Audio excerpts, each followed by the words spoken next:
let you go. There's no way. I'm already still burning. So hold me close.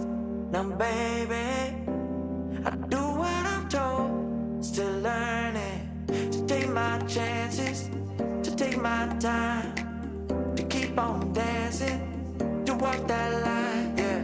You got me shifting the paradigm. No longer wishing, you're my lucky strike. Love the way you ride. Look into my eyes, say you're ready to go. $1 million life, yeah. We could roll the dice.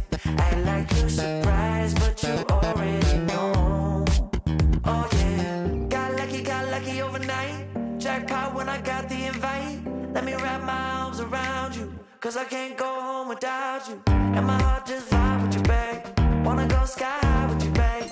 Gotta bring you close to tell you that you're my lucky strike. And I got to tell you, if you didn't know, then I got to tell you that you're my lucky strike. And I got to tell you, if you didn't know, then I got to tell you that you're my lucky strike. Cooler than cold, I'm all in. So load up the dice, so heavy. The way that you roll, I'm falling. So I never fall. I'm ready to take my chances, to take my time, to keep on dancing, to walk that line, yeah. You got me shifting the paradigm. No longer wishing, you're my lucky strike. Love the way you ride. Look into my eyes, say you're ready to go. $1 million life, yeah. We could roll the dice, yeah. Act like you surprised, but you already know. You're my lucky strike, and I got to tell you, if you didn't know, then I got to tell you that you're my lucky strike. And I got to tell you, if you didn't know, then I got to tell you that you're my lucky strike. I can't let you go. There's no way. I'm already still burning. So hold me close. Now baby, I do what I'm told. Still learning to take my chances, to take my time, to keep on dancing, to walk that line, yeah. You got me shifting the paradigm. No longer wishing, you're my lucky strike. Love the way you ride. Look into my eyes, say you're ready to go. $1 million life, yeah. We could roll the dice. Act like you're surprised, but you already know. Oh yeah, got lucky overnight. Jackpot when I got the invite. Let me wrap my arms around you, cause I can't go home without you. And my heart just vibe with you, babe. Wanna go sky high with you, babe. Gotta bring you close to tell you that you're my lucky strike. And I got to tell you, if you didn't know, then I got to tell you that you're my lucky strike. And I got to tell you, if you didn't know, then I got to tell you that you're my lucky strike. Cooler than cold, I'm all in. So load up the dice, so heavy. The way that you roll, I'm falling. So I never fall. I'm ready to take my chances, to take my time, to keep on dancing, to walk that line, yeah. You got me.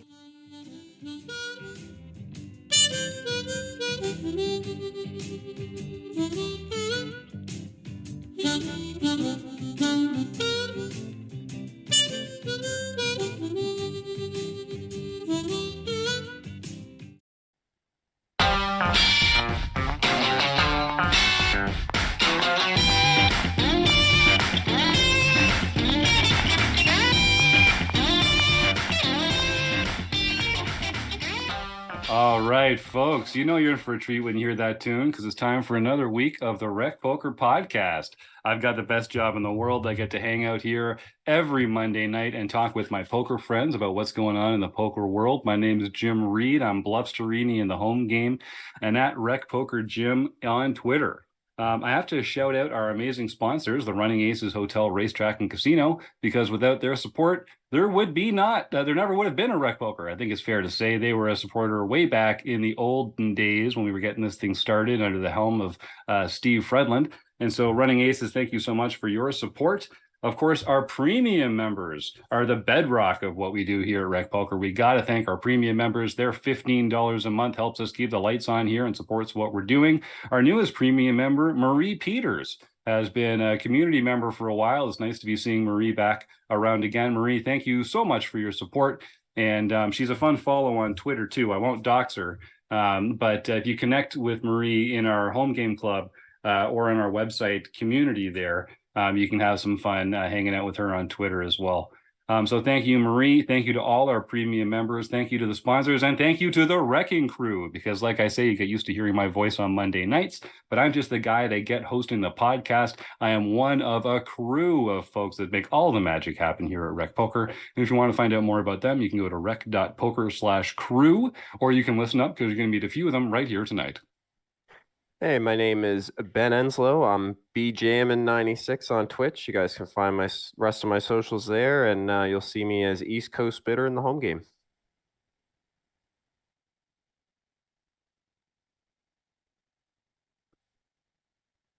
My name is Joe Coolis. You can find me at Joe Cool PhD, cool with a K on Twitter, and Elvita11 in the home game. And I'm John Somsky, Poker Geek MN everywhere. I'm Rob Washam, and I'm Rabman50 just about everywhere. And that's everybody that made it tonight on the RECing Crew. But if you do, I encourage folks, go check out rec.poker/crew. You can all see all the smiling faces of all the different magic makers, because not everyone can make it to the podcast every week. But we do appreciate the contributions and support from everyone here at Rec Poker, community members, premium members, RECing Crew members, Teamwork makes the dream work. And we have a lot of fun doing that over here at Rec Poker. So I'm excited. We're going to be talking to Tara Smith, the president of the WPA. That's the Women's Poker Association, if you don't know, but you will by the time the show is over. Unfortunately, as has happened a couple times recently, our guest hasn't been able to make this particular time while we're doing the broadcast live on YouTube. So we had to record the interview at a different time, but don't worry. We're still going to have our live prize here for the folks that braved the snow and rain to get here in the chat box tonight. You're going to get a chance to win a free month at Rec Poker, or a free month at 100K Studios, or pokercoaching.com, or Range Trainer Pro, or Learn Pro Poker. That's just the tip of the iceberg, folks. Our learning partners here at Rec Poker know that Rec Poker, recreational poker players are the future of the game. And that's why all these amazing training sites like to work with us to help bring recreational poker players up through the ranks and turn them into killers on the felt and having a great time while they do. So we're going to throw to our interview shortly with Tara, and then we'll come back. We'll talk about some home game clubs. Results. We'll do our food bank raffle, and we'll talk about some upcoming events that are going on around Rec Poker as well. I will tease a couple right now. I'll just say, folks, if you go to the free rec.poker forums, there's a thread going on right now about WSOP 2023 dates. And if folks are looking for a roommate or someone to defray the cost of your trip, or if you want to have a vote on what dates we should have our Rec Poker meetup in Las Vegas this June, then go get a free Rec Poker account. All it takes is an email address and a smile, and go check out the forum post there, add your dates, and see if there's an overlap. When you're going to be down there, we could be down there too. Also, oh yeah, Joe? I just want to say very quickly that this is not a dating site. This is just you cannot actually find dates here. It's the dates of the actual tournament, just for legal reasons. I want to make sure we're clear about that. Thank you, Joe. I appreciate that. We're talking about dates on the calendar, days and nights where we will be spending time in Las Vegas. If you're looking for a platonic roommate to be sharing a hotel room with, or an Airbnb or something like that. Excellent clarification, Joe. Thank you very much. Also, I want to say that Peel is back this week. Now that Marek Madness is out of the way, boy, what a treat that was! And congratulations to Keith Monkey System Brandt for his amazing accomplishment.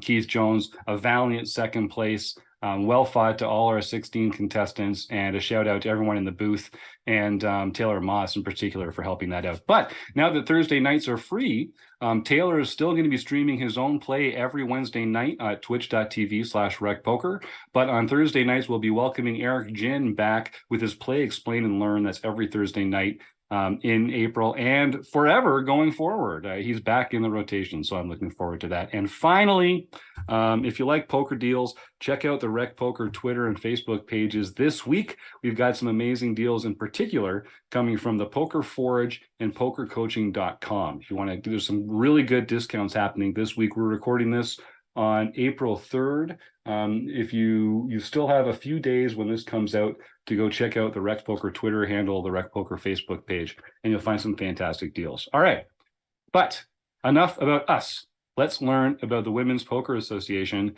and Tara Smith, and then we'll be right back here to go over some home game results and talk about some cool stuff coming up at RecPoker. All right, well, I'm so excited. We've got Tara Smith here in the room. Tara is the president of the Women's Poker Association, but that's just the tip of the iceberg when it comes to her role in the world of poker. So first, I just want to say, Tara, thanks so much for coming on the RecPoker podcast. This is going to be a treat. Absolutely. We've been working on this for a while, so We have, yeah, exactly. Hey, busy the universe lives, has right? aligned. Well, it's funny. We talk about this on the show a lot. You know, we're all recreational poker players. We've got jobs. Some of us, like Rob, are retired, the lucky duck. But most of us have 9-to-5s or something like that. And poker is one of these things that we kind of have to fit around the rest of our lives.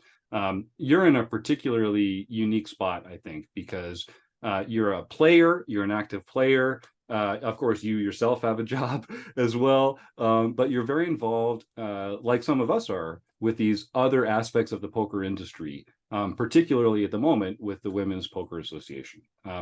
So I guess, can we just start? I usually like to ask our guests to kind of define their own space in the poker world. So if you were meeting someone in an elevator or a cocktail party, how would you describe to them your role in the world of poker?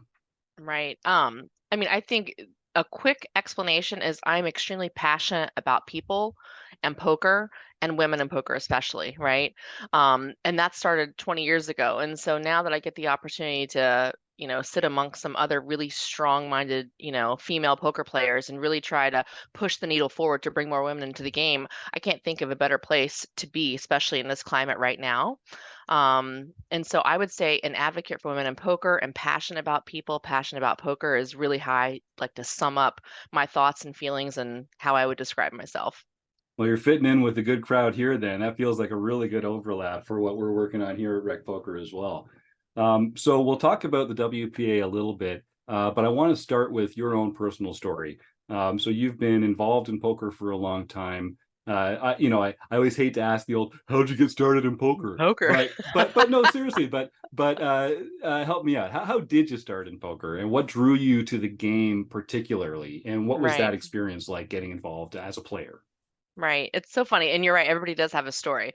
I mean, I learned how to play 5-card poker from my grandfather when I was like 5 years old. Yeah, I me had too. no idea that today I would be not only working in the poker community as my career, but then also having the opportunity to volunteer and advocate for women in poker. I mean, it blows my mind, right?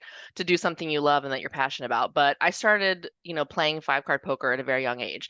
When I was about early 20s, of course, I think like everybody, they had bar leagues popping up all over the place. And so I really got introduced to probably, I would say, playing competitively outside of my kitchen table at that point. And I immediately fell in love to the game. It was a love affair that I think was from the time the first card was dealt to me, that is still ongoing to this day. And so I played in bar leagues for a couple years. And as I realized that there was poker outside of that, I really didn't know, right? You don't know what you don't know. But the second you do, it opens up a whole new world. And so I started playing at a local poker room called Daytona Beach Poker Room. That was my first experience. And I'm in Florida. And so at that time when I started playing, we didn't even have no limit Texas Hold'em. Everything was still a limit game. And so I got to sit through that exposure literally at the table the day when they, launched No Limit Poker. And so I got to go through all those highs and lows. And, that was like how my journey started. And then from there, like I said, I couldn't get enough. I wanted more. I wanted to understand why more ladies weren't in the game. And I'll try to make this very long explanation a little shorter by saying I went to the poker manager and I said, why are there no more women than what I see right here, which is probably like 4 to 5 ladies. I said, where are all the women? Why are they not playing? What's happening here? And they didn't have an explanation. And I'm one of these where if I see a problem or have a question, I can't stop until I get the answer, right? And so I immediately started calling what I knew to be the capital of poker, which was Las Vegas. I proceeded to call every single poker room that would not only answer my call, but then give me information and ask them, do you have ladies that play poker? Is there somebody prominent in your community? Who can you link me up with? I have questions and I want to know, how can we bring more women to the game? And poker room manager, his name is John at the Golden Nugget in downtown Las Vegas. He mentioned the name to me, Lupe Soto. This was 2008. And he agreed to give me her email address. I emailed her and we had a friendship that started then, to this day is still blossoming. She's one of my dearest, closest friends. I love her to death. But that's how I got started into what I'm doing now when it comes to women in poker, was literally when I say I've turned into a bounty hunter to find out who can I talk to about women in poker, that's exactly what I did. And from there, it just blossomed. I was part of the Ladies International Poker Series. When Lupe established and founded the Women's Poker Association, I wanted to be involved with as much as I could to help with this mission of bringing more women to the game. That's fantastic. And I think you guys are doing a brilliant job at the WPA and also with some of these other ventures out there. I know the LIPS program has had a great success, and it just feels like I hesitate to even talk about this on the show because this is another one of those kind of trite questions where everyone understands that there's a problem, that women are underrepresented at the poker tables.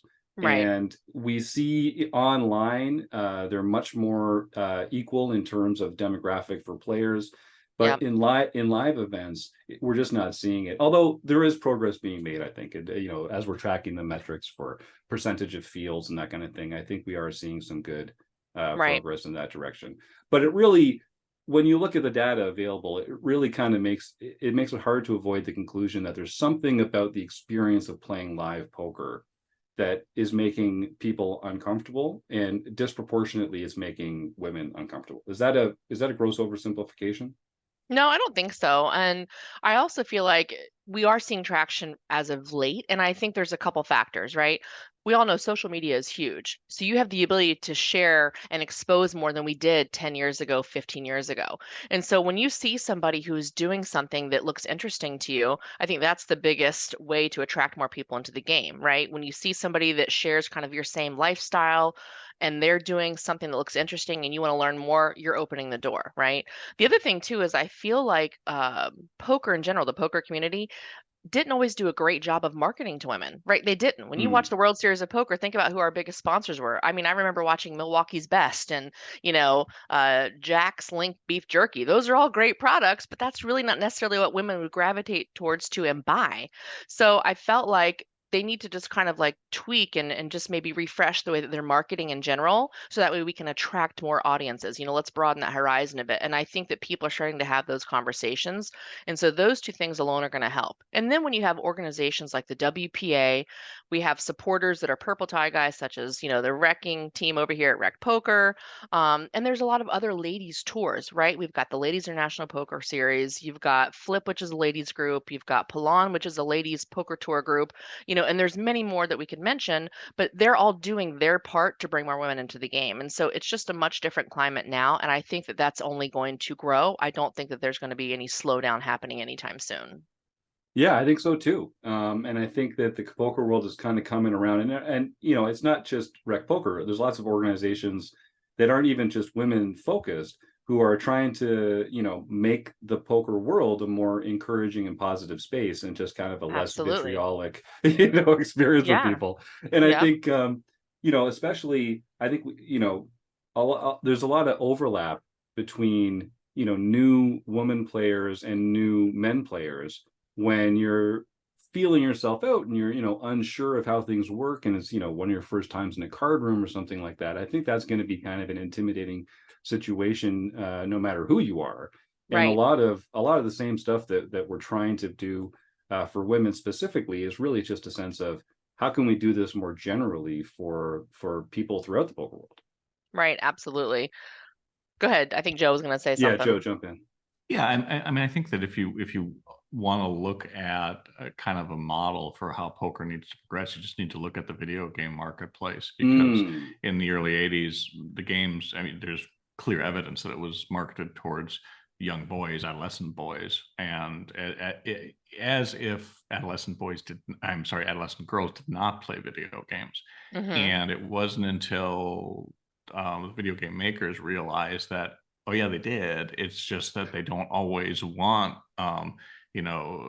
big busted women in scantily clad, outfits as the main driver of why a game is great. As their avatars, right? Exactly. And changed it and started marketing it correctly. And even sometimes, in terms of video games, I think that the largest player of video games is actually women. Now, they generally play on their phones, they play a different way, but that doesn't mean they don't want to play it. And I think that poker needs to realize that prior to getting over the hump and really having women be involved, and then addressing the typical misogyny problem that runs with video games. It's not easy for anybody to go play Halo, or actually that dates me, so Call of Duty, without having somebody screaming at you. And even if you're, a fully grown man, it's like, ugh, I don't want to go on there, I'm just going to get yelled at. And it's the same thing with poker to some degree, maybe to a lesser degree, but not really. That it's really hard for men and for women to kind of gain that entry, as you said, at the table, because they're going to try to use some intimidation or aggressive aspects to gain an advantage. Right. And I think a lot of people do that as that's part of the insecurity in their game, right? When you have something new that comes, you don't know anything about it. You don't know how they play. You don't know what they do. You don't know anything. So if you can intimidate them before they even make a move, you kind of already have an edge. So I feel like a lot of it is sometimes some of their poker game. We all know poker is an interesting game with a lot of interesting people that play. But I mean, Jim's laughing because he knows interesting people. Really, I've met some of the most unique people I've ever met in my entire life sitting at a poker table. You never know what you're going to get, which is, I think, kind of the draw about the game too, right? Yeah, absolutely. And I just want to real quickly follow up so that it didn't leave it hanging. I'm not in any way equivocating how the difficulty it is for a man to come to a table versus a woman, because I don't really feel like I'm going to die or anybody's going to chase me back to the parking garage. So they're not the same, but there are just similarities in some of things. So. Yeah, that was actually one of the questions I had for you, Tara. Because I think there's a clear sense in the poker community that we need to be doing a better job about this. And I think educating women, teaching women the game, that's obviously a part of it. But I think most of the education actually has to fall on the people that are being the dicks at the poker tables, not to be put too fine a point on it. But the guys are mostly the problem. So, and I think, with organizations like the Women's Poker Association or Poker Power or LIPS, a lot of these other fantastic programs out there, I think we got to come up with a way to kind of reach outside that organizational demographic to actually start grabbing some guys by the collar and lapel and shaking them a little bit and educating them. So I think as the president of the Women's Poker Association, I guess, can you just talk a little bit about what are the goals for the WPA, and kind of how are you choosing the methods by which you're going to achieve those goals? Right. Great question. I just want to kind of like piggyback off this conversation we're having when it talks about shaking, people by their shirt sleeves, right? The WPA has a program called Raise It Up. And basically it's asking the poker community, players, staff, leadership. Let's all raise the experience, elevate the game of poker, elevate the experience that all of your players and your staff are having in your room. And I think there's times where each person could individually do a better job on their own behavior, right? Because at the end of the day, sometimes you're competing for huge prize pools. So it should be taken seriously, right? And so if everyone just takes that, accountability to treat everybody with a little more respect, to make sure you're enjoying yourself and just having a better time and making it a little bit more fun, then I think you can accomplish both goals. You can still meet your goal of playing seriously, but you can also still treat people with kindness and respect and just elevate the game in general. And so the Raise It Up program is just that. We're literally asking any poker operators, and let's be real, like any establishment these days, they kind of have a policy in place to deal with any type of, unwanted behavior, right? They have these. We're just asking them to acknowledge that they're going to put that into the forefront of, the things that they're focusing on within their poker room for the sheer goal of elevating the experience of poker for all players. And hopefully that brings more women to the game. So we've had a lot of traction in that since the beginning of 2023. It was a program that was developed last year, but really put into play heavily at the beginning of this year. We've got some rooms that are recommended poker rooms. It's on our website. I'll make sure to share that information with you guys, but the Raise It Up program really is kind of how we're working to accomplish this goal of making it a better place for everyone to be a part of and play. And then some other programs that we have that kind of, really complement that is our advocate program, right? We've got advocates that are throughout the United States. We're expanding into the, European market heavily, and then internationally, even beyond that. And basically we celebrate final tables. The advocates that they're playing in these tournaments, they'll be there to mingle with the ladies, just interact, just make sure everyone feels welcomed and just make it a fun event, right? If you're having fun doing something, you're guaranteed to come back. If it's a miserable time, you're not going to want to come back. And so that's what we are. We just want to be a resourceful, fun, engaging kind of experience, at the same time helping people celebrate their successes at the poker table, right? The other part of our advocate program is something that you guys know very much about, which is our Purple Tie Guy program. Yeah. Yes, as you guys see, Jim's got his patch on. I can see it from here. Right there.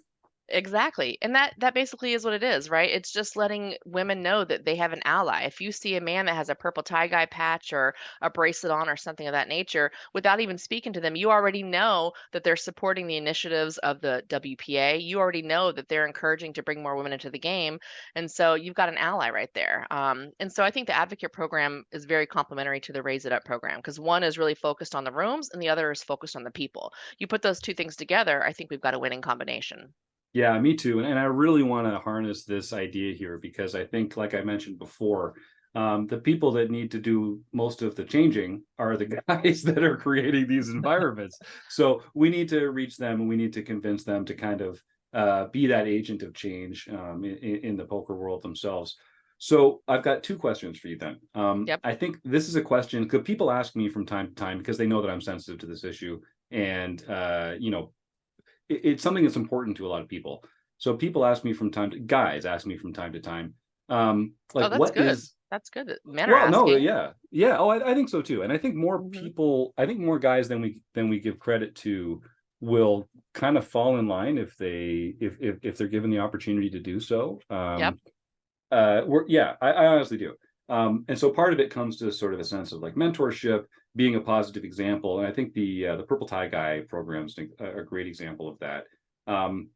And so one of the questions that I get is like specifically at the table, how can I be a better ally? And usually what I tell them is that actually, a lot of the ways that you can be a better ally is not at the table. It's in the conversations that you have with people about poker and about women in poker, about women generally.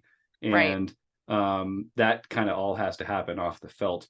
But specifically at the table, I think some guys feel this kind of tension between wanting to help, but not wanting to kind of like white knight it and kind of like just come in and like save the day. And, so not everyone feels like they need saving.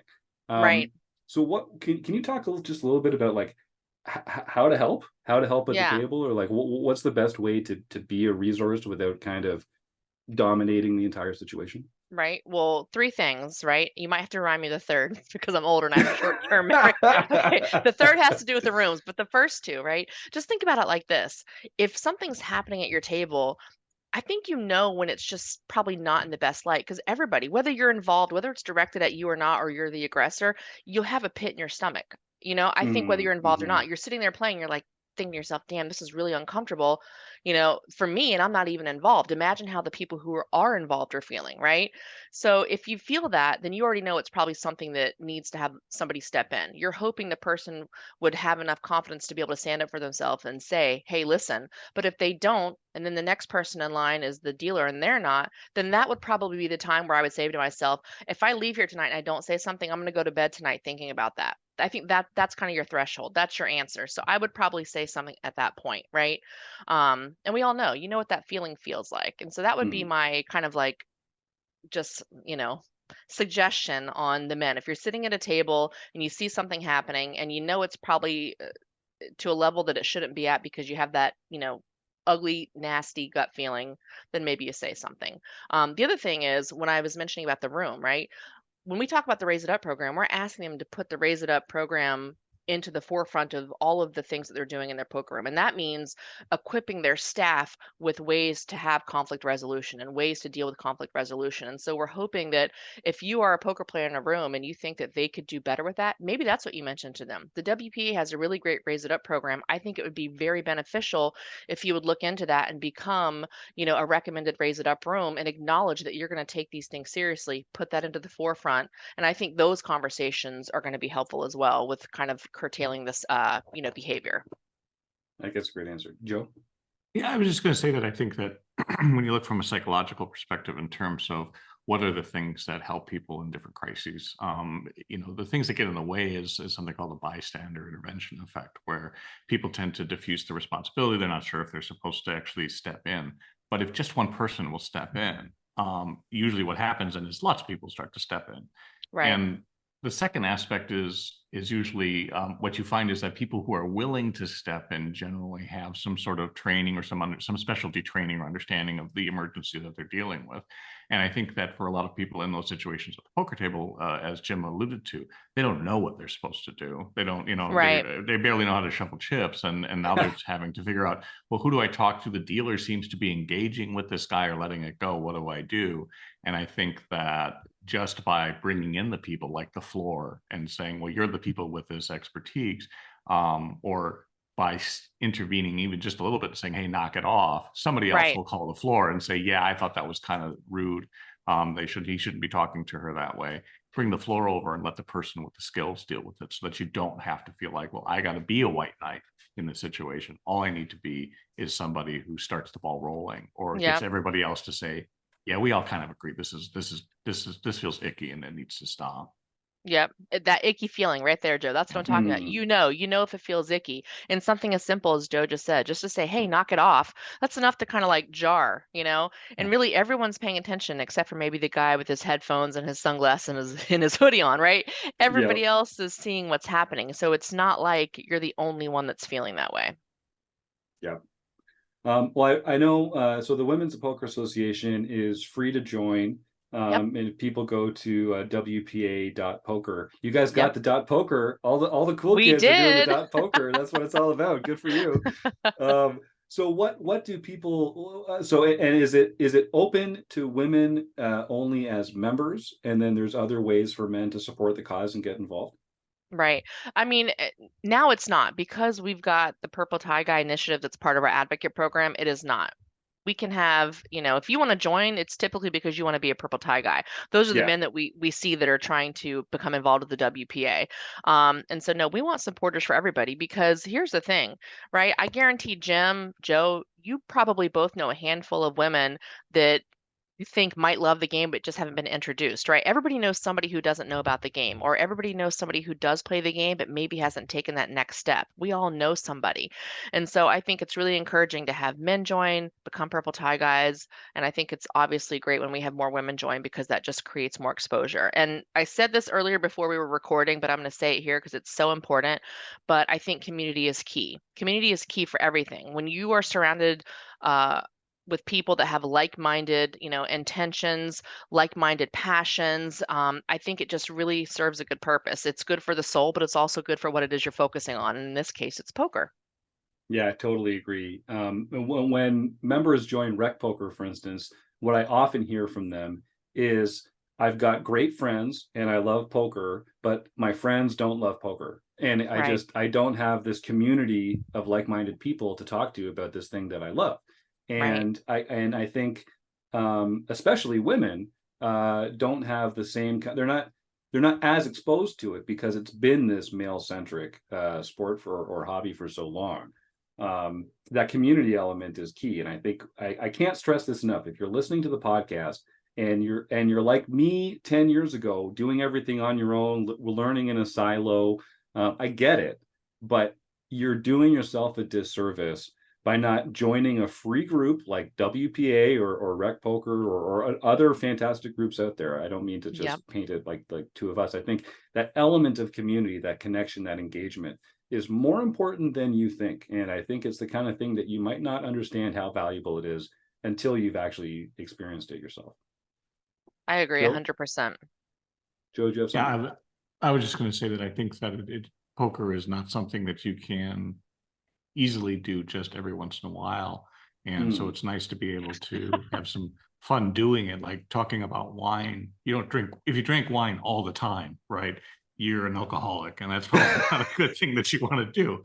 But in order to, Should I show my coffee cup Yeah, I was again? gonna say, don't pull out the coffee mug again there, Tara. I'll pull out my coffee mug here. Yes. I love it. I love it. But people like wine because they like talking about wine. You know, there's a movie Sideways is kind of about that, about being able Right. to have a group that's interested in doing it. And I think that a lot of these organizations provide that niche for people to be able to talk about it and study it and learn more about it and see it as something that goes beyond just taking money, putting it on a table, and then leaving the casino without any money. I mean, you don't talk as you can talk about it in terms of slots, right? In terms of some strategies. And that's actually a part of it. People get together and say, oh, well, I'm playing this machine because it's the Right. one that's going to pay out and so on. And without that, I don't know that people play as much, because what's the fun really if you can't share it with somebody? And I think that poker has that same I aspect. love that line. Yeah. Share a bad beat, right? You'll see my next video that talks about it, about why bad beat stories are okay, but also sharing in the winning and sharing in the learning and sharing about, well, I learned how to take this, this play or this line, and that made all the difference. So Right. It's so true. I think about, I've been going to, and obviously every summer is the ladies, poker week. It happens kind of in the middle of the WSOP summer series. And now it's kind of, jovially known as the summer camp of the WSOP, right? And there's people that I've seen every single summer for the past 16 years, right? And you may not see them any other time during the year, but when you come back together, you literally pick up right where you left off. And I think that's just incredible. I'm sure Joe probably has this ingrained, but they always say, right, that if you're friends with somebody for 7 years or more, they're going to be a lifelong friend. And I kind of believe that, because these people that I met some years ago, I still to this day, some of them I'm closer than with others, but again, you've got that core group of people that every summer you're going to see them. And it's just exciting to know that there are people that are there with the same goals and focus as you, and you get to talk about it, you get to share experiences with them, have great dinners, and it creates lifelong memories, lifelong friendships. And I mean, poker for me has just been enriching in other ways other than just monetarily. So I want to talk a So, little. Oh, sorry, wait, Joe, please. poker's enriching monetarily. Can you help me out with that? If you go to the correct field, listen, I'm a predominantly cash player. I really only ever play tournaments heavily when I hit Vegas. I mean, sometimes I'll do around town, but I love cash games. For me, it's like every new hand is like a new life, right? You always have the opportunity to re-up, and tournaments are just a different structure, different strategy. It's like you're thinking about the end and the beginning. I mean, you really are, right? The ultimate goal is to take everybody else out. You're the last one. Cash games are different. Each hand is a new life. And so for me, that's my sweet spot. I love it. So we have these RecPoker patches, Awesome. and we share them with our members at our live events. People can pick them up in our shop, that kind of thing. Yep. When Lupe and I first started talking, again, this was a while ago, we had a whole bunch of these little beauties that we would also include as we were giving out those kind of patches. I'll be honest with you, I've run out. We've given Okay. out all the purple tie guy patches. So after we hang up, we'll have to figure out a way for you to send me a new box so I can start sending them out again. But if folks Absolutely. if folks aren't RecPoker members, guys in particular, and they want to get more involved and show their support for the cause, what's the best way for them to make that inroads with you guys and to ask for some patches and to start kind of showing their support at the tables? Yep. Thank you so much for that, Jim. On our website, we've got all of our patches available. We have them in patch kits where you can get a purple tie guy or a WPA or a combination of both. And like you mentioned too, we don't host poker tournaments or anything of that nature, but anytime there's an opportunity for the WPA to have a table at like a larger poker series, we do that, right? So we can share our initiatives and introduce people to WPA. So when we do those types of things, we absolutely also have patches that we hand out. We will have a booth during the ladies event at the WSOP this summer. So if you don't get a chance to go on our website and get your patches before then, come meet us at our booth and we'll be more than happy to hand out some at that time. That was a fun booth this last year. You had a great Yep. crowd down there, and Yeah, it's people always were a good having a good time. time. Yeah, and I really like the there is this real camaraderie. I'm not just the WSOP, but all these tours where Yeah. people are getting together to play together. I really feel like, and you guys had some good speeches there at the ladies event and that kind of thing as well. I think that just talking again about that kind of community element, I think it's something that we all need more of in our lives, particularly these days where we're all feeling especially isolated, I think, compared to how we might be normally. Right. So, I have one other thing I wanted to say just because yeah. Joe's on and we all know what Joe's background is, but I always tell people this all the time. I think that playing poker is such a parallel to your real life. You know what I mean? The way that you handle bad beats, the way that you handle wins, the way that you handle losses, you can tell a lot about somebody and how they act at the poker table. I can guess that that's probably very similar to how they act in their real life, right? And so Yep. when I come across somebody who is just a really great person at the table, it's engaging and it's fun. Even though you might be exchanging chips with them, I already know that's somebody that I want to build a connection with outside of this game. And it always turns out to be the right move. So I would say Mm. pay attention. Parallels on the poker table are very much similar to the parallels in life. I like that. Emotions, particularly strong ones, tend to be a great revealer of character in many respects, and how you manage them at the poker. I mean, you just can't get rid of them. I don't care who you are; you're going to get excited and anxious and so on. So that's Right. a good point. So let's talk a little bit. I want to wrap this up with a little strategy talk, Tara. So we're all familiar with kind of recreational players, finding the game, loving the game, learning and getting better together. Can you talk a little bit about sort of some of the common leaks or mistakes that beginner players or recreational players that you're experiencing have, and kind of maybe some success stories about how WPA or some of the mentors that people find within the organization have helped their members improve? Right. I think especially someone that's new coming into the game, I feel like the biggest thing they're lacking is probably confidence in some of the plays that they're making, right? Mm. And so a lot of people right now are focusing on the confidence element of the game, right? Am I supposed to bet here? Should I play passively? Should I be more aggressive? And I think that is really a huge indicator. Once you make that swing over the fence of having more confidence and being able to be aggressive when you need to be on the poker table, that changes your game tremendously, right? And just for example, like Ebony Kenny, she's a huge proponent for women in poker. She's a great Mm-hmm. ally for the Women's Poker Association. She's doing a free kind of webinar right now between now and the WSOP that's specifically for confidence, right? That's something that she's doing. Poker Power, they have a corporate seat on the WPA board.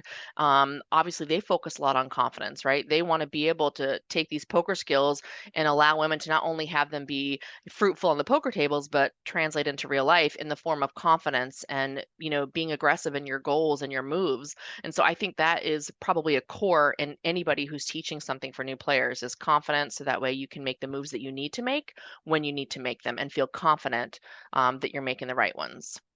I like that. You've got a bunch of partners with the WPA and other affiliated organizations that kind of share a mandate, I think. Would you like to just talk about a few of the ones that you feel like are really for other people, if you're listening and you're enjoying what we're talking about today, you might not know about this wealth of these all these organizations out there that are kind of Yep. pursuing a similar mandate. Do you mind just sharing some information about some of the groups that you think are doing a really good job in this particular aspect of the poker world? Yeah, absolutely. Especially like for women in poker. There's so many different women's poker groups out there. We've got a women's poker playlist that's on our website. And if right, and if anybody knows of an organization, a group affiliation that they feel like would be a great addition, send it in to us, right? Make a submission because the purpose of that is if you're new to the poker community and you want to know, hey, where do I want to go so I can learn something new? Or what's a community that I can join that's free that might have like-minded things they discuss? Or what's a training available? The Women's Poker Playlist has all those things available to you. And the cool thing is, even though there might be multiple women's poker groups, each one of them kind of has a different focus, right? It's like how many different variations of cars can you buy in the world, right? They're all great cars, but they're all different for a different reason. They are attractive to somebody for a different reason. So I don't think there's anything wrong with having multiple women's groups out there because they're going to be attracted to somebody individually for a different reason. And I think it's important that we get to cover all those aspects. So definitely go to the women's poker playlist. It's on our WPA website. Check it out. There's so many different resources there, and we think you'll find something for everybody there. Nice. And I'll put these links in the show notes as well. So if you're listening along, you could just go click on the show notes and you'll find the ways to connect with Tara and the WPA. But Tara, is the best way to get involved just to go to wpa.poker? Yep, the best way. Or we are WPA Global on all our social media. So Twitter, Instagram, you can follow us there and stay connected. Or, of course, go to the website. Always lead back to the Women's Poker Association. And if folks want to get in touch with you, if they found something particularly inspiring or interesting from the conversation today, are you also active on social media or do you know better? I am. I am. So I'm on Twitter as Miss Poker Mafia. Oh, nice. All right. Awesome. Nice. So we'll make sure that link's in there too, folks. If you have more questions for Tara or if you want to get more involved, that'll be the way to do it. Tara, is there anything else that you'd like to talk about today? This is such I mean, we could talk for a whole other hour about this thing. I think we're gonna have you back on the show at some point soon anyway, but for the conversation today, if we missed anything, or is there anything that you feel like deserves a little more explanation or coverage? No, I just want to say that I really appreciate you guys, allowing me the opportunity to talk about the Women's Poker Association, because besides having community, I think exposure is really important. So I guarantee that somebody within your community of rec poker is going to hear this and maybe know somebody that they can refer to the WPA that didn't know that we were there to support and celebrate. So I'm just really grateful that you guys have given us this opportunity to talk about the WPA. Right on. Well, it's mutual. I think this is such an important subject, not only for poker players, but I think this is a bit of a microcosm for humankind overall. And we've got, anything we can do to make that problem better. This feels like we're moving in the right direction. Well, thank you, Joe, for your time in the conversation today, and especially Tara Smith. This has been an absolute pleasure. I'm so glad that you were able to find the time to join us, and I can't wait to get to know you a little better as we continue to move on through the poker world together. Absolutely. Thank you so much, Jim and Joe. All right. Thanks, Tara. Back to the rest of the show. I just love these offline interviews. I know I say it every time, but we get back here on the show and it's like, holy cow, I think, again, for all we know, that could be the greatest interview anyone has ever had. For all the information we have available right now, that might actually be like a Pulitzer Prize winning interview. I think it's fair to say. Who knew all the stuff that was going on with the WPA? I mean, it's amazing. After hearing all of that. They're prolific. Actually, just one point of clarification. I do not believe that podcast interviews are eligible for a Pulitzer Prize. So despite how fantastic, how phenomenal it may have been, I don't believe it would earn a Pulitzer Prize.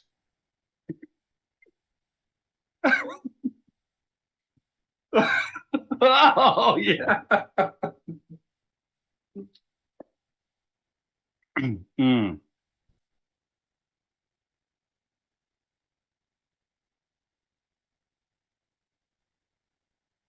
That makes perfect sense. Joe?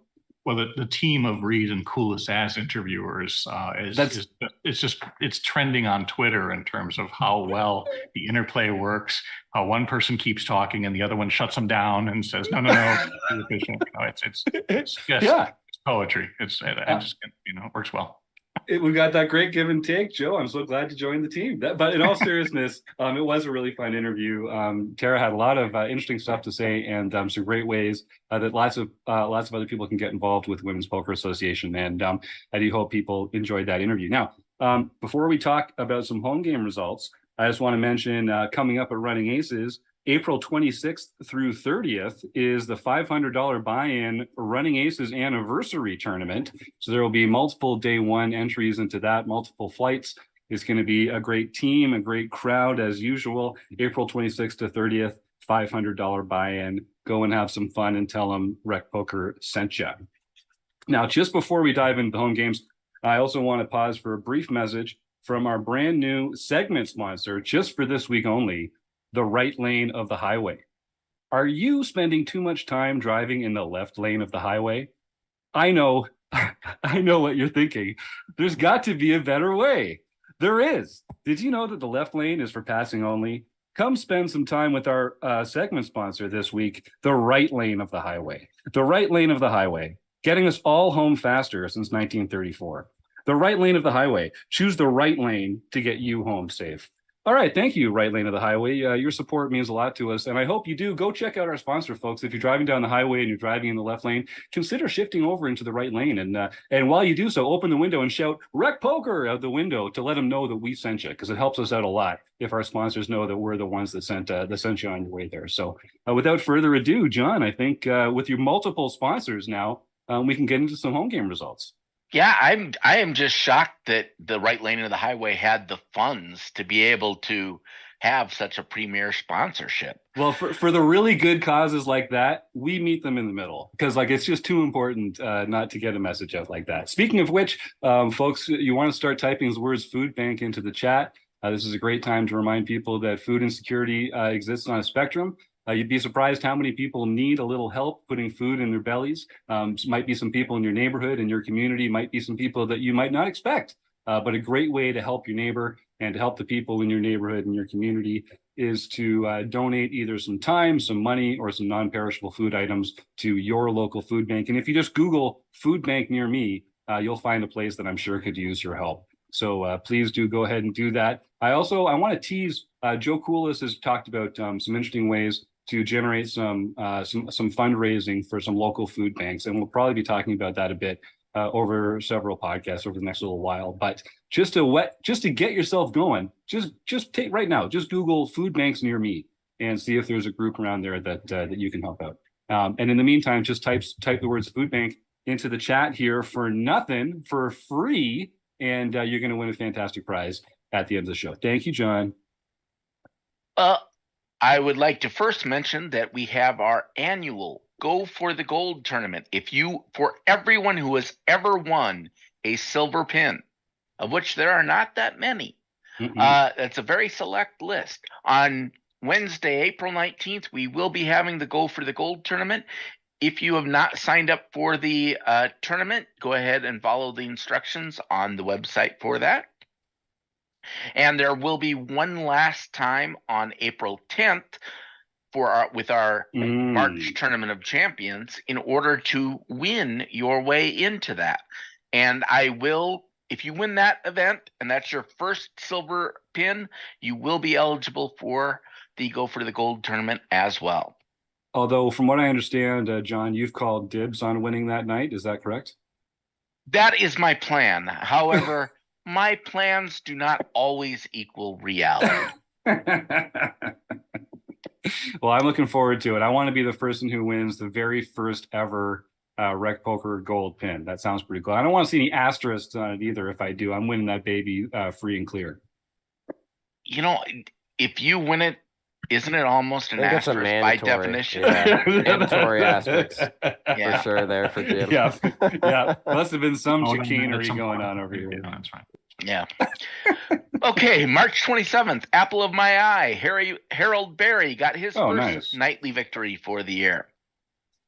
Mudslinger 1942 got his first nightly victory for the year. That's Jack Pastel. I should actually say that because it's not doxing him. He wants his name announced. Way to go, Digging Jack. 8 Graves, Chris Simonu got his second victory for the year. Lefty 19 Private got his or her second nightly victory for the year. Friendly Bruce character. K54, Bruce Kiefer got Oh, his nice. first nightly victory for the year. Aces 54320, Kathy Chang Happy. got her first nightly victory for the year. Then Aces 54320 Whoa. got her second daily mixed victory for the year. 17th lifetime victory, back to back, same night. Back.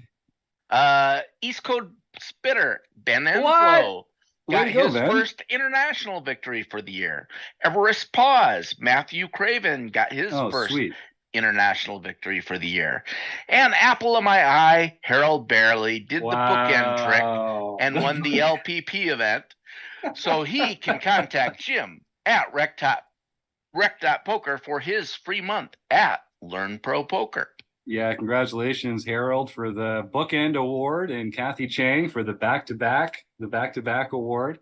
Harold, you're gonna love a free month Learn Pro Poker. They were one of our first learning partners, and anytime you enter our Sunday free to enter play money home game and win it, or if Ryan LaPlante is winning and you take him out as a bounty, you earn a free month at Learn Pro Poker. So do go and check that out. Harold, send me that email, Jim at rec.poker, and we'll get you all set up.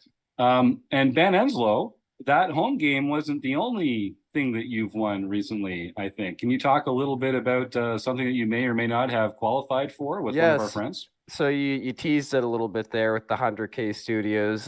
With them, you could win a free month with them. So I actually won a free month on Lewis Mitchell's channel. It's Sir with 5 hours, I think, something like that. Oh yeah. He gifted me a free month. I got in, started playing some of the league games, and instantly I was like, well, they got me now. I binked the first tournament that I played in, and then of course I had to play some more. So I didn't get there in March. I got in halfway through March, but in April I decided that I would put in the grind and try and win it outright. Hopefully, that was the goal. But I ended up just qualifying because what actually happened was the person in first, they actually binked a tournament, and if you bink one of the league tournaments, or if you get first place in one of the league tournaments, you automatically qualify.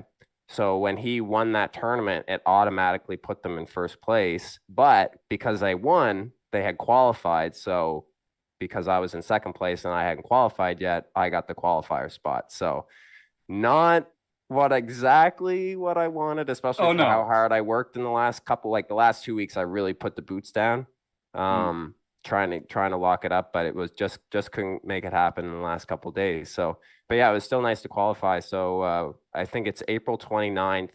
They're doing it on Poker Pastors channel. I believe they're going to be live streaming the actual championship game. So, and you can still qualify this month. So get in there and try and get qualified, because they're giving away 2 packages to the Colossus, I believe, and it's travel expenses and stuff like that included as well. I believe it's $1,400 package, 2 of them. So yeah, and only 4 people have qualified so far, and all you got to do is win a tournament or get the points at the end. They've done some cool stuff with the points as well. They've changed up from last month. There's some different things you can do to get points and stuff. So yeah, looking forward to getting in there again, and maybe I can lock it up. Even though I've qualified, it's still nice to get. It's like the Rec Poker pins. You want to go for the gold. So yeah, you want to lock it up. That's awesome, Ben. Well, good luck, man. I know we're going to be rooting for you. And hey, like you say, you got all month. You never know. You can go lock it up for real in the month of April. Rob Gardner's part of 100K Studio. So if folks don't know, that's how we started collaborating a little bit. Rob was in the booth for Marek Madness a few weeks ago.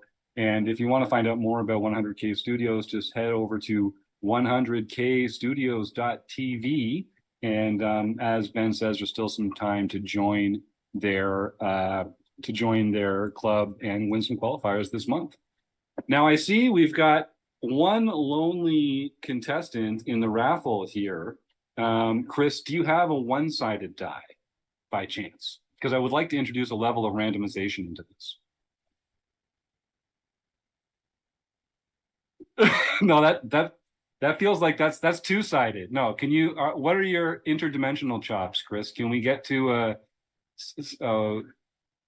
It just it depends if you count on this roll as this being a one roll. If this is a one roll, I don't. Has this? Oh yeah, no, now? I'm the guy you want. I'm the guy you want Yeah. rolling it for looking for just. This would be the one time you wouldn't roll a 1. Yeah. I was just thinking you could roll a 4-sided dice, and as long as it comes in 4 or less, that means that the first player has won. Let's try that, Chris. I know you've been itching to roll that 4-sided die. How about roll the 4-sider, and if it comes in 4 or less, so 1 to 4, that's Evil Roy, who's the person who's typed food bank in, and then anything below 1 or anything higher than 4 is going to be a reroll.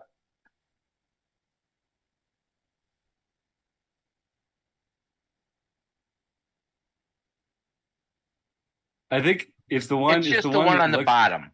Yeah, exactly. Yeah. John and I are nerdy enough to be able to tell you without even looking at it. Chris, before you announce it. Oh, It is. Wait, Joe, jump in. Before you do it, let's make this interesting and make it about the food bank, okay? You've got a 4-sided dice, right? Roy is 1. Every time you roll a die and it doesn't hit a 1, I will give $10 to my food bank. Oh, that's a great Just promotion. do it until we roll a 1. Yeah, until Right? we roll a 1. Until we roll a 1. Yes. It's always a top. Yeah. Oh. Okay, it should be the one that's the same on all sides. So if it's the Yeah. Just maximum weird. $100 though. Maximum $100. Yeah, look at that Right. one. See, mine's on the other other side. That's yeah. No, but you do. You got the magical stuff, the purple ones. Okay. $10. Joe, you're the best. I love this. This is awesome. All right. Oh my God. Yeah, that's right. wait, It should be specific Jim rolls. they can't hear you, Chris. Oh, they can't hear Chris. That's okay. So I'll just clear. We've got a 4, a 3 to 2. No, I can hear you. Can no one else hear you? I can hear you. Maybe no one else can hear you. Oh, it might be a it's a microphone thing because I updated OBS, so it went to my default. I just switched it. There you go. So frustrating. Anyway, it's a 3. Okay, that's 4 rolls so far. Glad I said the maximum. Yeah, that is another 3. The 3s are hot tonight. I'm not trying to do this, and I'm not lying here. All right. There's a 1. There's a 1. All right. $50. $50 to the food bank then. That's amazing. Well done. And so thank you to everyone for not showing up in the chat tonight, because if there had been multiple people in the chat, we wouldn't have been able to wring $50 out of Joe for a good cause here. Joe, you have been such a good spirit about this food bank stuff. Your generosity is appreciated. I know I'm not going to be visiting your local food bank, but I know how much it means to the people in your area. So thank you from the bottom of my heart. That's such a wonderful contribution. Well, I always feel that you need to lead by example, and I hope that my example will give some people the idea, because I mean, one of the things that if I can take, since I have put $50 into the food bank, if I can something maybe, Yeah, please. In the United States, I don't know if a lot of people realize that the pandemic food supplemental monies are running out. They're actually going to end. I think actually they may have ended recently. So a lot of people that you see on the street that used to have access to food do not anymore. And as Jim always says repeatedly, you'll be surprised at the people that actually were needing that food sustenance. Nobody wants to be hungry. I spend a lot of time working out because I have too much food and never am hungry if I don't want to be. So nobody should have to deal with that in at least 2 of the richest countries in the world. And so that's why I think it's important. And it just pleases me to no end that Jim had started that as a way to use some of this as a platform. So kudos to you, Jim. Oh, cheers, man. Well, it's a difference that we can all make in the world around us. It's a great ROI on your time, money, or donations. So thanks to 100K Studios for offering that prize that got this whole thing started. Joe, you're a great guy. I appreciate that. And Chris, way to just keep rolling those 3s and 4s. Like that was really nicely done. Full marks there. Yeah, you had Joe sweating there.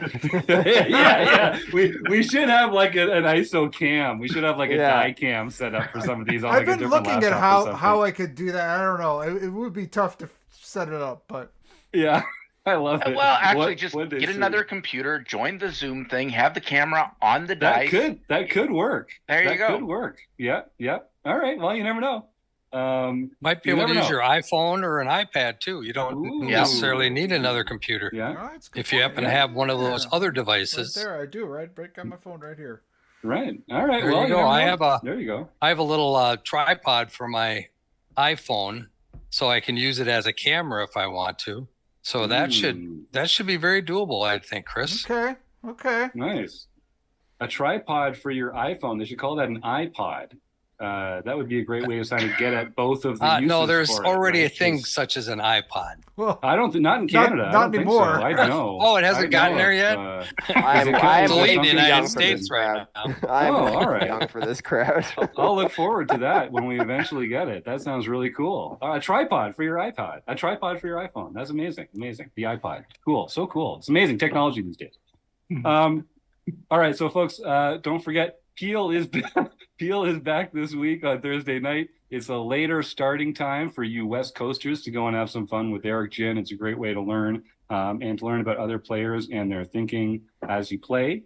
Again, don't forget to check out the Twitter and Facebook pages this week for some great deals. And do head over to the RecPoker forums. We're going to be looking at a meetup sometime in the last couple of weeks of June down in Las Vegas. And if you want to have a say into when it is, and if you maybe wanted to defray some costs by finding a platonic roommate for a hotel room stay or an Airbnb or something like that, that's the place to go drop your dates. The days on the calendar that you'll be there. And we can hopefully make a plan and unite a few folks to have some fun because it's all about the community. And this is going to be a road trip that we are looking forward to. So, Evil. So is it down in Las Vegas or is it up to Las Vegas? Well, we can't all be down. I'm confused. Oh, Rob. It's down. It's down. Rob just can't stop giving us the gears about this beautiful weather down there in Arizona. Every time we get together talking about Chris was digging out 9 feet of snow the other day, getting himself to running aces. Rob's just chirping in his ear about how beautiful the weather is down there. I swear, we're all going to be taking great relief this July and August, Rob, when you're hanging out the door with the air conditioner on you. That's the prime time. That's when, stuck to you. Yeah. Well, he'll probably come back to Minnesota. Like when this guy's got it all figured out. When the pavement stares melting and like that's that doesn't happen. Oh! That hasn't yet, anyway. I just go out on the sidewalk, fry my eggs, and then that's my breakfast in the morning. It's no big deal. Yeah. I forgot you're a keto guy. Or no, that's the no, that would be keto. Okay, good stuff. That was gonna be funnier than I thought it was. Never mind. So Evil Roy, send me that email, jim@rec.poker. You've won a free month at 100K Studios, and I'm sure you're gonna have some fun over there. And you're used to winning things, so maybe you can sneak in with Ben. And when you qualify this month, there's still time. I know, there it goes, right? Oh, great. You still had got to let plenty him of in. time. It was all fun and games. No, Mr. Lifetime Achievement in the home game. He's going to come in and wreck it over at 100K Studios. So yeah, Dave, send me that email. And otherwise, I just want to thank Tara Smith, Joe Coolis, Rob Washam, John Somsky, Ben Enslow, Chris Jones, the Running Aces Hotel, Racetrack, and Casino. And of course, all of you for being here in the YouTube chat and for listening along and for subscribing. Thank you all so much, and we'll see you next week.